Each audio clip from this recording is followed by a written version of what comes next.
Chapter 1060 did not disappoint. In fact, I would say this is the hypest One Piece has ever been. We got Luffy revealing his dream to the crew, Imu using what seems to be Uranus to wipe out a country, and even the reintroduction of Bonney, one of the worst generation. In this video, I'm going to share my idea of what I think Luffy's dream could be. But before that, I want to talk about the crew's dynamic. Finally, the crew learned about what happened in the reverie concerning Sabo and Vivi, and they are reacting just like I thought. Luffy wanting to go safer immediately, even if it means fighting the world government. Luffy is showing no fear. He has always been reckless when it comes to his friends, and usually we start to think, how will Luffy survive this fight? But now it's different. It feels like the government will have to pull out all the stops if Luffy and his forces storm Marija. The rest of the Alabasta crew are also worried about Vivi, with Nami and Sanji being the most shaken. Meanwhile, Zoro is the voice of reason. Although what he said was true, the example he gave was way off the mark, and I wasn't expecting that of him. Yes, he was the voice of reason. Vivi can take care of herself somewhat, but he also came off as cold. The insults they gave him were really funny though, especially Onigashima, and it is a sneaky inclusion by Oda for Luffy to call Onigashima an Oni.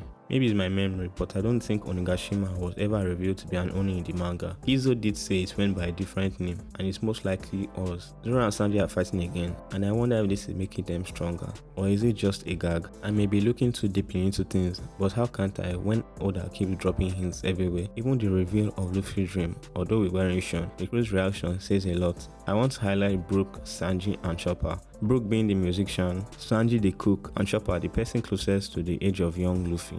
With their reaction, the big party idea sounds good, with Brook having the biggest stage and Sanji having to cook for potentially millions of people, but that's also without taking account of the remaining crew's reaction and how Luffy must be the pirate king in order to accomplish that dream. My personal idea is that Luffy wants to go to every island. We know Luffy loves adventure, and we also know Luffy was very lonely as a child, and it was after he met Shanks and his brothers that he solidified his dream, meaning he saw what it was like not to be lonely anymore, and it makes sense that he has to become the pirate king. Since to Luffy, the pirate king is the most free. It also links back to Roger, who loved to adventure, and since he got a disease, he couldn't achieve his dream. My main basis for this is Luffy and Roger's love for adventure, and it would be a good tie-in to Nami and Frankie's dream, which is sailing across the sea and making a world map. Frankie, Nami, and even the Sunny's reaction could support this. Even with all that, the chapter is only partway through. As we go over to Sabo talking to Dragon, I still need to know how they were able to escape so easily, because Sabo is a distance away from Marija, and how exactly did he get into the most secured place in order to see Imu?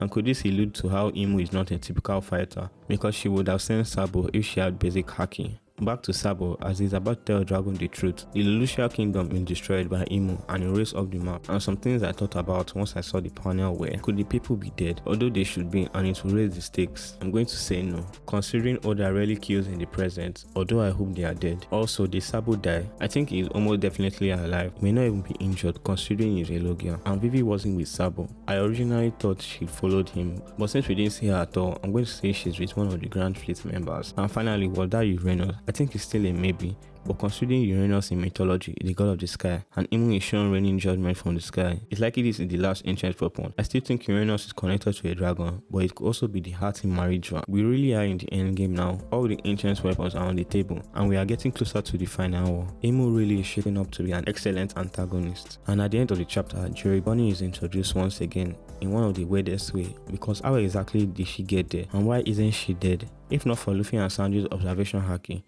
Bonney's adventure would be over. This may be minor, but I really like the chaotic weather here. It really sells the Grand Line in the Pirates Graveyard vibe. And also, Zoro is using Emma mainly now, and with that, the chapter ends. It seems we are at least close to the next island, and in typical fashion, it seems Luffy will be separated from the crew. Thank you for watching till the end, and with that, I'll see you in the next one. Peace.